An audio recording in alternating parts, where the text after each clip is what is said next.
बहुत समय पहले की बात है। राजा निकुंभ अपने राज्य में न्यायप्रिय, दयालु और प्रजावत्सल राजा थे। एक बार एक निर्धन किसान दरबार में आया और बोला, महाराज, आपके सैनिकों ने मेरी फसल रौंद दी है। राजा ने बिना देर किए स्वयं जांच की। गलती सैनिकों की थी।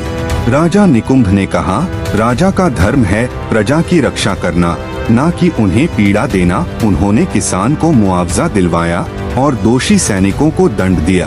पूरा राज्य गर्व से बोला, ऐसे होते हैं सच्चे राजा।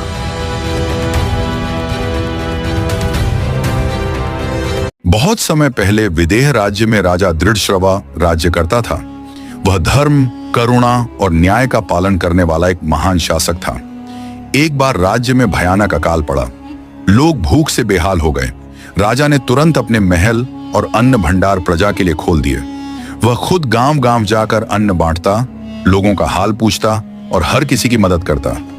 एक दिन एक वृद्ध ब्राह्मण भूखा रास्ते में मिला। राजा ने उसे अपना भोजन दे दिया और खुद भूखे पेट सो गया।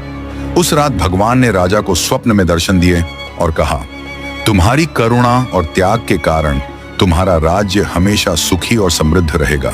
राजा दृढ़श्रवा आज भी एक आदर्श राजा के रूप में याद किए जाते हैं, जो प्रजा के लिए जीता था।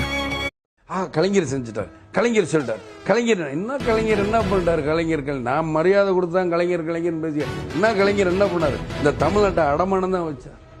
இப்ப கூட பேசினா இனங்கிறார். இனத்தை பூரா கொண்டு குமிச்சவர் தான் சிலவன்ல. இவர் இனத்தை பத்தி பேசுறாரு. எதுவுமே இல்லாத இந்த ஆட்சி என்னையா வெக்கக்கேடான ஒரு ஆட்சி. நீங்க இதை போட்டுக்கிட்டு மக்கள் என்னமோன்னு பண்ணி அந்த மக்கள் இந்த ரெண்டு கட்சிகளும் திமுக காங்கிரஸுக்கு சரியான பாடம் போட்டோம் தான் என்ற ஆசை. இவர் பொய்யோட உச்சம் முதலே சொல்லிடு கேட்டா எனக்கு கோபம் தான் வருது. கலைஞர் பொய் எங்க அப்பன் குதிரைக்குள்ள இல்லைங்கிற பொய்.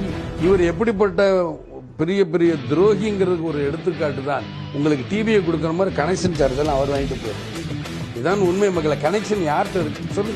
யாராவது பொதுமக்கள்கிட்ட இருக்கு? எல்லாமே கட்சிக்காரர்கிட்டையும் இவர்கிட்டையும் இவர் பேர பிள்ளைகிட்டையும் இவர் மகன்கிட்டையும் தான் இருக்கு. இதுதான் உண்மை.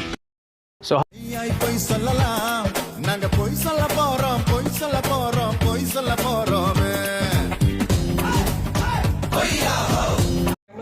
தெரியாது. எனக்கு ஒரு ஆசை, ஐயா இன்ப ஐயாவையும் அடுத்து முதலமைச்சர் ஆகிட்டு ஒரு ஆசை. அந்த குடும்பம் தவிர வேற யாரும் ஆக்கப்படாதீங்க. அந்த குடும்பம் தான் நமக்கு சரியா வரும். ஆக இன்பம் யாருன்னா ஐயா உதயநிதியுடைய பையன், எங்க தளபதி மு க ஸ்டாலின் பேரன். அவர் இந்த நாட்டுக்கு முதலமைச்சர் வருவார்.